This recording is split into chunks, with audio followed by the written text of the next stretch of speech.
Good morning, Good morning, Carrie. You So- know what? No, you know Okay, what? I have to tell them why we're giggling though, because Annie and I were chit-chatting way too long. Some of it was business though, like, but we were It figuring was, out yes. skills. But it's like coming to the wire when we start morning prayer. So Annie said, well, it's okay, we'll be short and sweet. I'm like, that's like us, we're short and sweet. And then she just did that. This is to my mother, who there was a British. I won't call it. Anyway, Mom. Yeah, we're that program. But today we clash. I'm sorry I didn't get the memo to wear orange. I could have worn orange. Oh, no, you're wearing a lovely shade I'm wearing of fuchsia pink. It's I know, gorgeous. but it clashes. Oh, we I don't never know. can get it together. You've got orange there in your In the logo. There you go. There we go. We okay, match. the curling. Not like I'm ever worried about Who knew matching we were anything. fashionistas. Ever worried about that? Like, Well, oh. and your socks match my toenails. Okay, there's things that really we don't need to worry about. Like, oh my goodness. Oh dear. And it is Friday, May 27th. 27th. It is the Friday Crumbs from the... Pop Tarts, and that's us. Ta-da, here we are. So Annie, you picked out the readings I for today did. from the readings that are in the lecture. So this is the day after Ascension, because Ascension Day is Thursday. And so some of the readings were kind of like, they were okay. But, you know, if you can't find a good reading, just go to the book of John. And surprisingly, absolutely. there was a reading from the book of John. So, John chapter 16, verses 20 to 24. And do you want me to read to 22, and then, so I'll read 20 and 21 and 22, yeah. Okay, And then you take over 22 Okay. to 24. There, okay. John 16, we know what we're doing now. Very truly I tell you, you will weep and mourn, but the world will rejoice. You will have pain, but your pain will turn into joy. When a woman is in labor, she has pain, because her hour has come. But when her child is born, she no longer remembers the anguish because of the joy of having brought a human into the world. So you have pain now, but I will see you again, and your hearts will rejoice, and no one will take your joy from you. On that day you will ask nothing of me. Very truly I tell you, if you ask anything of the Father in my name, he will give it to you. Until now you have not asked for anything in my name. Ask, and you will receive, so that your joy may be complete. This is the gospel of Christ. Praise to you, Lord Jesus Christ. You know, Here we go. well, and it's just, it'd be, you know, as a mother of four, I've gone through labor a few times. It's so true, right? Like you go through that, and then you, if that's all you remembered, then we wouldn't have God's families. And so the joy afterwards absolutely does. Right. It softens the pain and worry and anguish and all of that. But I have to laugh, right? Because the stories that you hear in your obstetrician's office or coffee table are the war stories of labor. Right. And so somehow, I went on especially for 3 with that's days right. and So I you was mothers dying. hear these war stories of Yeah. labor and delivery, and in some ways, I think of the gospel and the stories we tell from the Old Testament as the war stories, because we bring up that trauma, we bring up the pain, plodding we through bring the up the desert grief. for 40 days, and That's there was no right. food, and we were dying. And yet the New Testament is like what's birthed.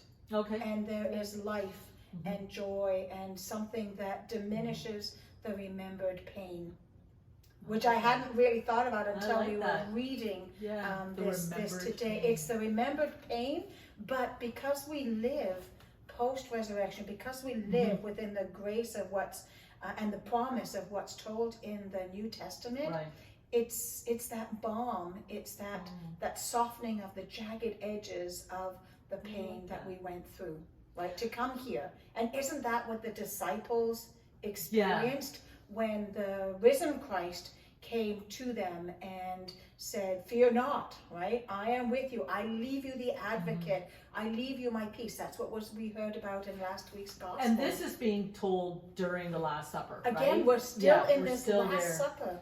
We spend a lot of time in the season of Easter during that, like, as somebody commented on Sunday to me, that Last Supper must have been one long dinner, because a lot of the stuff that we're reading from comes from that moment. And I said, well, these are the moments that Jesus does his most, I will say, the most focused training to the other 11 or 10 that are around the table. You know, because Judas is gone, he's gone to do what he's going to do, so there's 11 left, right? Like, okay, and this is the most focused stuff that we hear, and it hasn't really hit me until this year when we keep hearing, oh yeah, when did that happen? Yeah, it was again at the Last Supper. Wow, that dinner was really something. I think this reflection is what gives substance to the story. Right. It's like the celebration of Easter is like the dessert, right? Okay. It's the finale. It's the wonderful piece. Right. But that so is that the ascension though? Is that what happens on Thursday? Like the ascension happens. We've had all this learning when Jesus was still with us, because he hasn't ascended yet. That's right. He So resurrected but hasn't ascended. Correct. Right? So now we're wrapping this all up, and this is kind of the last words before he ascends to the Father. I think it's the reminder that just like Christmas, Christmas is not just about the day. Yeah. The substance of that is the birth of this child who was foretold, who the prophets the prophets heard and knew and talked about, right? The promise of God.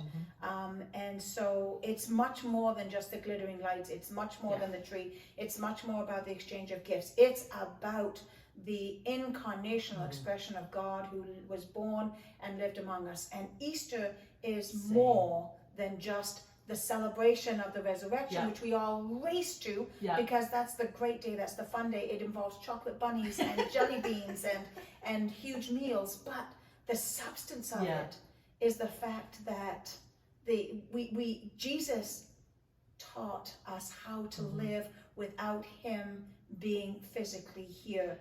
And that's what I've noticed this year, that we focus so much more. Maybe it's just the way the lectionary is set up. I don't know. Maybe it's because I spent more time really thinking about it. But this year seems to be the whole season of Easter, right? We have the season of Lent, and then we have, like you said, that moment in time where it's like, whoa, there it is. But now we're really 50 days of Easter. Yeah, I know. And you've said that a few times. And I guess it was this year, it's like, it's not just a day. But maybe it's also in the place that we are in the world at the moment, right? Like this pandemic has monopolized and held our attention and turned our world upside down.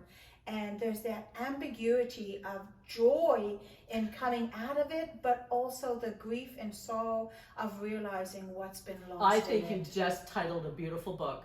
Now you have to start writing. Just add that to your title. What's the title? The Ambiguity of Joy. Yeah. Oh, absolutely. Because how do we recognize joy? We recognize joy is as the opposite of sorrow. I have to write that down somewhere. Oh, I'm not preaching this Sunday.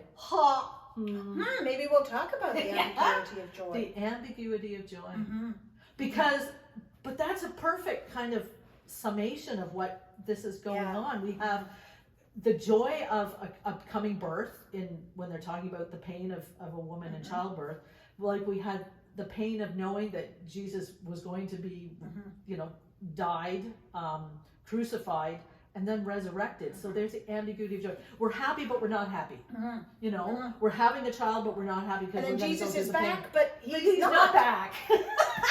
The ambiguity of joy. Write that down. It's a thing. Okay. So think about where else in our world have we had the ambiguity of joy? And I think if you sit long enough with it, you'll figure stuff out of what's been joyful. Oh, I'm buying my first house. It's so exciting. Look how much money it is. I'm going to be in debt until I'm dead. Okay, or I'm graduating university. Yay, all this work has finally happened and I'm finally getting this, this hood to wear and this thing but I don't know what I'm going to do next. That's right. And I have this new puppy, or I have this incredible spouse, or I have this child. But we also know that that's not on the earthly plane forever. And so there is great joy, but we know that there's this anticipation of sorrow. Or in the sorrow, we know that there is that remembrance or echo of joy. right? So the two pieces are so wrapped up together. I like this. This is going to be, I think this is my theme. I think this is going to be my theme, the ambiguity of joy. I'm happy, but I'm not happy. I'm excited for you, or I'm joyful, but then there's parts that aren't. Well, joyful. it's a joy that holds great awareness. Yeah. Right? It's not just a happy, clappy, mindless sort of thing. Okay, I just had a thought. What? Were the disciples happy that Jesus actually was resurrected? That everything he said came true? I wonder. Were they happy? Well, and what's the difference between happiness and joy, right? They found joy within it, but happiness is fleeting, right? What's the difference between happiness and joy? That could be a question we ponder during this week. Oh, I know, it's too hard a question. I can't go. So I think we're going to leave that question with you this week. What's the difference? In the ambiguity of joy, what is that difference between happiness and joy? And where is that deep-seated emotion? Wow. And where do we find that? Yeah. And where do we find hope within that? Your theme. There we go. Your theme. There we go. Anyways, short and sweet today. Like us. Yes, a little sprinkle though of ambiguity in there. And we look Big forward surprise. to seeing you next week. Until we see one another again, please take care. God bless, and we'll see you next week. Bye-bye.